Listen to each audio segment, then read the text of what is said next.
السلام علیکم ورحمۃ اللہ وبرکاتہ۔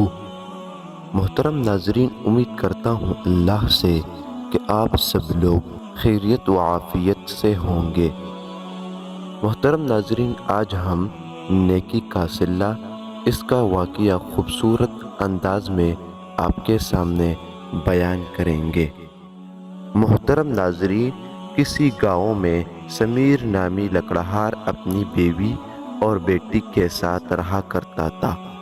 وہ لکڑیاں بیچ کر اپنا گزارا کرتا تھا۔ ایک دن وہ جنگل میں جا رہا تھا کہ اسے کسی کے رونے کی آواز آئی۔ اس نے ادھر ادھر دیکھا اور آگے بڑھ گیا، لیکن اب وہ آواز کی سمیت بڑھ گیا۔ تھوڑی دور جا کر دیکھا تو ایک بچہ رو رہا تھا۔ سمیر نے بچے سے رونے کی وجہ پوچھی تو بچے نے کہا کہ میرے ماں باپ کل اس نہر میں ڈوب گئے اور میں اکیلا رہ گیا۔ سمیر نے کچھ سوچا اور اس بچے کو گھر لے گیا۔ بچے کو بیوی کے حوالے کر کے وہ لکڑیاں کاٹنے چلا گیا۔ آج اسے لکڑیاں لے کر بازار جانا تھا۔ وہ بازار گیا تو ایک فیکٹری کے سیٹ نے اس سے کہا کہ آج سے تمہارے ساری لکڑیاں میں ہی خریدوں گا۔ یہ سن کر سمیر خوش ہو گیا۔ سیٹ نے اسے 2 گنا رقم دے دی۔ اس نے بچے کے لیے کچھ کپڑے خریدے اور گھر آیا۔ گھر آ کر اسے پتا چلا کہ بچے کا نام حمزہ ہے۔ دوسرے دن وہ پھر بازار گیا۔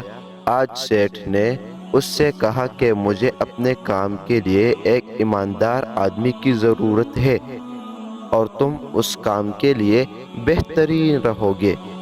کیا تم یہ کام کرو گے؟ سمیر نے خوش ہو کر ہاں دی اور دوسرے دن سے کام پر جانے لگا۔ اس کی آمدنی بڑھ۔ حمزہ اور سمیر کی بیٹی اب ایک ہو گئے۔ سیٹھ اب بوڑھا ہو گیا۔ اس نے اپنی فیکٹری سمیر کے نام کر دی اور خود ملک سے باہر اپنے بیٹے کے پاس چلا گیا۔ کچھ عرصے میں سمیر نے شہر میں اپنا بنگلہ بنا لیا تھا۔ اب وہ لوگ اس بنگلے میں خوشی سے رہنے لگے۔ سمیر نے حمزہ کی شادی اپنی بیٹی سے کر دی۔ اب وہ لوگ ہنسے خوشی رہنے لگے۔ نیکی کبھی رائیگان نہیں جاتی۔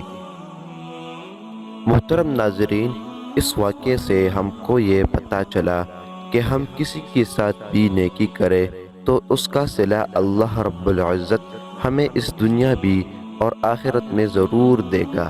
تو نیکی کبھی رائیگان نہیں جاتی۔ ہمیں چاہیے کہ ہم ہر کسی کے ساتھ اللہ کی رضا کے لیے نیکی کریں۔ اللہ آپ کو خوش